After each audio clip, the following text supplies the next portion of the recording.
Hello guys, this is Vibha Gupta और आज हम लोग करने जा रहे हैं हमारा आज का पेपर जो एनबीएस के आज दो पेपर्स हुए हैं सुबह उनका क्विक सोल्यूशन। ये हमारे सामने है एमटीएस का पेपर। पहले एमटीएस का पेपर सॉल्व करते हैं। नाउ फर्स्ट क्वेश्चन आपका कॉम्प्रिहेंशन पैसेज का क्वेश्चन है। Why was the ground so hard to plough? Ground इतना हार्ड क्यों था? क्योंकि क्या हुआ था? इट हैड नॉट रेन्ड, क्योंकि काफी समय से बारिश नहीं हुई थी। Next, what did Surabhi want to do? Surabhi क्या करना चाहती थी? She wanted to help her sons. वो अपने बच्चों को हेल्प करना चाहती थी। Why was Indra feel worried? Indira कब worried हो गया? When he saw Surabhi, when he saw that Surabhi was crying. Now, what was Surabhi crying? Why was Surabhi crying? वो क्यों रो रही थी? Because the bulls were suffering on the earth. क्योंकि अर्थ पर उसके बच्चे दुखी थे। Why did Surabhi Surabhi Indralok में क्या काम करती थी? She was the source of milk for all the Dev's. Now अब हमारी ग्रामर के क्वेश्चंस आ जाते हैं। पहला क्वेश्चन है he is not a liar. आपको यहाँ पे नॉट नजर आ रहा है तो क्लियरली ये हमारा एक नेगेटिव सेंटेंस है। नेक्स्ट हमारा जो क्वेश्चन है वो पैराजम्बल्स का है। क्वेश्चन इज इसका होना चाहिए ही always manages to do the right thing. D से स्टार्टिंग होना चाहिए। अगर डी से स्टार्टिंग हो जाएगा तो सेकंड हमारा आंसर हो जाएगा। नेक्स्ट है हमारा वर्ड, हमें सिमिलर मीनिंग निकालना है। समन्ड का मतलब क्या होता है? समन का मतलब होता है लीगल बुलावा, कोर्ट का बुलावा। तो इसका जो सिनोनिम होगा वो क्या होगा? कॉल्ड होगा। नेक्स्ट क्वेश्चन इज हमें इसमें एरर निकालना है। My shirt is superior than your shirt. बेटा कुछ वर्ड्स होते हैं superior, inferior, prior, senior, junior, उनके साथ हमेशा टू आता है, कभी दैन नहीं आता। तो एरर हमारा सी पार्ट में है, एरर हमारा यहाँ पर आएगा। Next is choose the option in which the given sentence has been active से पैसिव करना है। वर्ब की सेकेंड फॉर्म है तो वॉज प्लस थर्ड फॉर्म होना चाहिए था। तो आंसर क्या हो जाएगा? A poem was written by Pushpa. This is the correct answer. Next हमारा क्वेश्चन है, हमें निकालना है इसका ऑपोजिट। लीड का मतलब क्या होता है? नेतृत्व करना। इसका ऑपोजिट क्या होगा? किसी को फॉलो करना। तो follow is the opposite. Next है पार्ट ऑफ द स्पीच का क्वेश्चन। आपको बताना है कौन सा पार्ट ऑफ द स्पीच है। अटैक कौन सा पार्ट ऑफ स्पीच है? अटैक एक वर्ब का पार्ट। अटैक का मतलब एक एक्शन वर्ड, किसी पे आक्रमण करना। Next is what a beautiful rainbow. ये जो क्वेश्चन है आपको इसमें साइन ऑफ इंटरजेक्शन नजर ही आ रहा है, तो ये क्या हो गया हमारा? This is an exclamatory sentence. हमें बताना था कौन से टाइप का सेंटेंस है।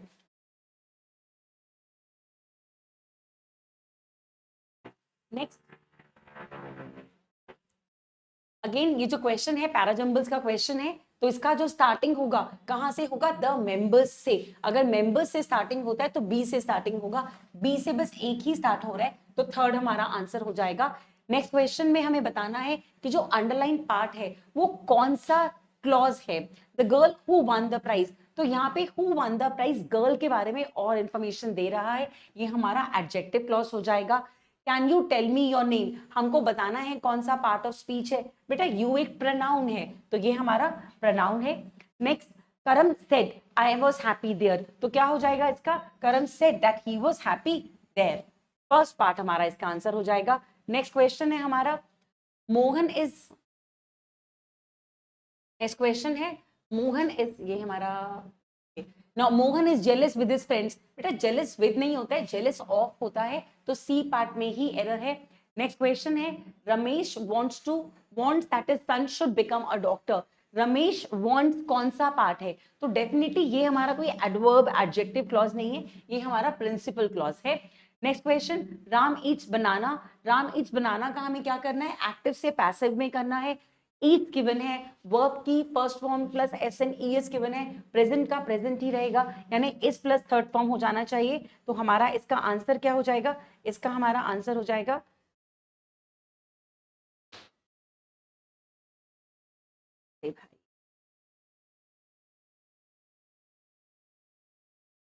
भाई 1 मिनट, इसका आंसर कैसे स्क्रोल करें? अब हमारा स्क्रोल ही नहीं हो रहा है।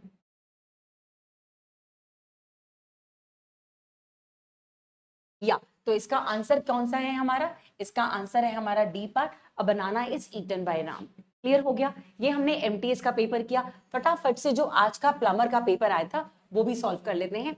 ग्रामर के पेपर में फर्स्ट क्वेश्चन है, आपको बताना है कौन सा टाइप ऑफ सेंटेंस है। Sentences have you seen this play, बेटा यहाँ पे क्वेश्चन मार्क लगा हुआ है, तो क्लियरली ये हमारा क्या है, एक इंटेरोगेटिव सेंटेंस है। This is an interrogative sentence. Next हमें बताना है जो अंडरलाइन पार्ट है वो कौन सा पार्ट ऑफ स्पीच है। लॉन्ग का मतलब होता है किसी चीज के लिए इच्छित होना, तो लॉन्ग हमारा यहाँ पे क्या है, वर्ब है। Next, he lives in the same village where he was born, वो उसी विलेज में रहता है जहां वो पैदा हुआ। where he was born, village के बारे में और इंफॉर्मेशन दे रहा है, नाउन के बारे में और इंफॉर्मेशन दे रहा है, तो वो हमारा क्या हो गया, एडजेक्टिव क्लॉज हो गया। नेक्स्ट क्वेश्चन है हमारा, although he ran fast he cannot catch the bus yesterday, तो बेटा फर्स्ट पार्ट में देखो यहाँ पे कैन है, रैन है, पास्ट है ना, तो आगे कैन नॉट कैसे आ सकता है, कुड आना चाहिए। एरर कहाँ पर है हमारा, सी पार्ट में एरर है। नेक्स्ट क्वेश्चन हमें बताना है इसका नियरेस्ट मीनिंग, रिकलेक्ट। रिकलेक्ट का मतलब होता है कुछ याद आना, धीरे धीरे कुछ याद आना शुरू होता है, so that is remember. Next is हमें बताना है इन द फॉलोइंग, हमें कहाँ पे एरर है, एरर निकालना है। It is natural to get envious with your friend success. Envious एक स्पेसिफिक प्रेपोजिशन लेता है, it is always of, envious of his friends होगा, विद नहीं होगा बेटा। नेक्स्ट क्वेश्चन हमारा इसके अंदर है, in the following sentence choose the option which is correctly, हमें पार्ट ऑफ द स्पीच बताना है। सिंगिंग कौन सा पार्ट ऑफ स्पीच है, बेटा जब भी वर्ब में आईएनजी लग जाता है तो वो जेरेंड बन जाता है, and gerunds are actually what, they work as nouns only, तो यहाँ पे ये नाउन है। नेक्स्ट है, I will be meeting you soon, ये कौन सा टेंस है, विल हमको पता है फ्यूचर होता है, प्लस विल बी के साथ आईएनजी है, तो ये कौन सा टेंस है, कंटिन्यूअस टेंस है। नेक्स्ट क्वेश्चन है, active to passive, someone stole my purse, stole verb की सेकेंड फॉर्म है, यानी was verb के साथ थर्ड फॉर्म लगा दीजिए, तो आंसर क्या हो जाएगा, my mobile was stolen, ये नहीं आएगा, यहाँ पे ये भी दिया हुआ है by someone, so my mobile was stolen by someone कर देते हैं, ठीक है। Next is 40th question. 40th question हमारा है पैराजंबल्स का क्वेश्चन है बेटा। अगेन स्टार्टिंग किससे हो जाएगी, आई फेल्ट टायर्ड, सब्जेक्ट से स्टार्टिंग होती है हमेशा, राइट, तो आई फेल्ट नहीं, हाँ, I felt tired and decided to rest for a few hours by the end of the day, तो यस आई फेल्ट टायर्ड से यानी बी से स्टार्टिंग होनी चाहिए, बी से बस एक ही स्टार्टिंग है, तो हमारा आंसर क्या हो जाएगा, थर्ड पार्ट हो जाएगा। Next is active to passive करना है, the inspector is chasing the criminal, अब इस चेजिंग की जगह पे क्या हो जाना चाहिए, बीइंग प्लस थर्ड फॉर्म होनी चाहिए, the criminal is being chased होना चाहिए, a criminal is being chased, the criminal is being chased by the inspector, fourth हमारा जो ऑप्शन है वो हमारा करेक्ट होगा। नेक्स्ट क्वेश्चन, ये जो क्वेश्चन है इसमें हमें बताना है एडजेसेंट का ऑपोजिट क्या है। एडजेसेंट का मतलब होता है चिपका हुआ, बिल्कुल साथ में, ठीक है, इसका ऑपोजिट क्या हो जाएगा, बहुत दूर, that is remote. Next is in the given sentence हमें बताना है कौन सा क्लॉज है, I don't know where you live, बेटा डोंट नो के बाद वेयर यू लिव ऑब्जेक्ट की जगह पर आ रहा है, तो वो हमारा क्या हो जाएगा, एक नाउन क्लॉज हो जाएगा। Next is in the following question, फिर से हमें क्या करना है, इसको एक पैराजंबल को सॉल्व करना है, तो स्टार्टिंग क्या हो जाएगी इसकी, after hearing a loud noise, D से स्टार्टिंग होनी चाहिए, अगर डी से स्टार्टिंग है तो आंसर हमारा फोर्थ पार्ट हो जाएगा। My friend said to me where are you going, तो सेड टू की जगह पे आस्क्ड आ जाएगा, कोई भी कंजंक्शन नहीं आना चाहिए, my friend asked me where I was going, and the answer should be second part. तो यस, ये हमारे सारे हमने क्वेश्चंस कर लिए हैं। आई होप आपका पेपर बहुत ही बेहतरीन गया होगा और आप लोग बहुत ही अच्छे नंबरों से पास होंगे। All the best for your result, bye bye.